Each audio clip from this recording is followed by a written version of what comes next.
Welcome everybody. This is our first introductory tutorial for our C programming language basics series. In this tutorial, we're going to introduce the language, tell you a little bit about how to get started in programming with C. We're going to create a very tiny program, and then we're going to talk a little bit about what we hope to accomplish and what topics we will cover in this series. Okay, so first things first, let's give a short introduction to the C programming language. C is a general purpose programming language and is generally thought to fall under the imperative, procedural, and structured paradigms. An imperative program consists of commands for the computer to perform. Procedural programming is based upon the concept of the procedure call, and structured programming uses a hierarchical or top-down design methodology that breaks problems into smaller problems aimed at limiting anything that resembles spaghetti code and improving the clarity and quality of a program. Okay, so that tells you a little bit about the C paradigm and how it works. Next, let's talk a little bit about how C compares to an object-oriented programming language. So as mentioned, C is often thought of as a procedural programming language, and a procedural programming language is where you typically think about what you want to do first, then you create functions to accomplish those tasks, and then you think about the things or objects in your program and how to work with them. Whereas in object-oriented programming, you typically think about your objects first,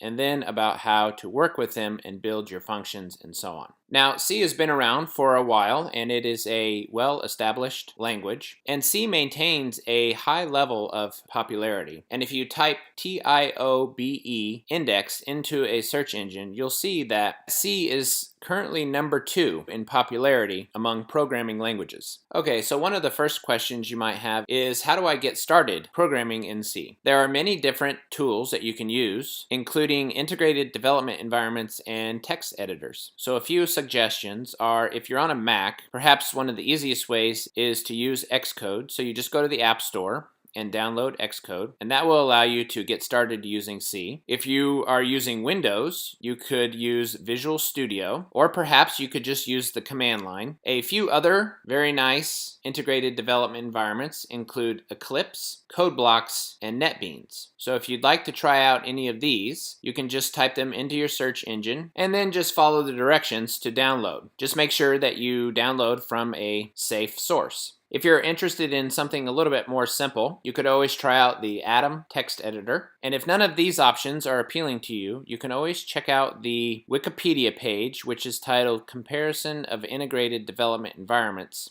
and then just go to the section for the C programming language. Now, a few more things to note. The common file name extensions for a C program is .c for C files and .h for header files. To create a short comment in C, you can use 2 forward slashes that look like this right here. And to create longer comments, you use a forward slash, 2 stars, and another forward slash, and then you just put your comments right there in between those 2 stars. C uses curly brackets to denote scope, and we'll be talking about scope more in our future tutorials. And the last note we have is that C has approximately 44 reserved words, such as break, case, character, double, if, int, struct, and so on. And we will be going over many of these reserved words in future tutorials in our basics series. Okay, so let's move on to creating a very basic program. One of the first things you want to pay attention to when you're creating a program is to make sure that you include the libraries that you need. Okay, so to take advantage of certain functionality, you will need to include certain libraries. A few of the common libraries are the standard input-output library, the standard library, and the math library. So next, in order to create a program in C, you need to create a main function.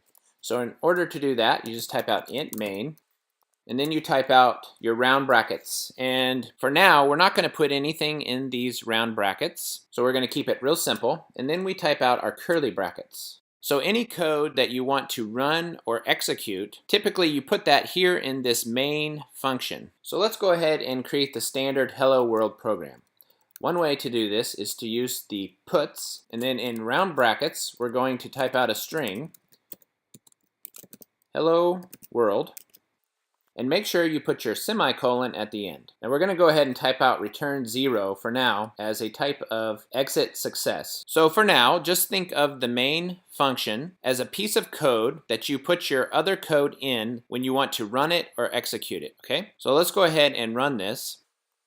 And you can see we get hello world.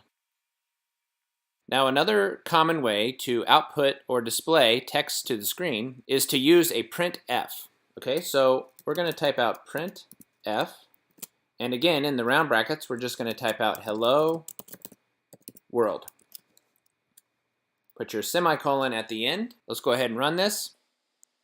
And you can see we get hello world again, okay? And you can do all kinds of cool things with printf, and we will go over all of those cool things very soon.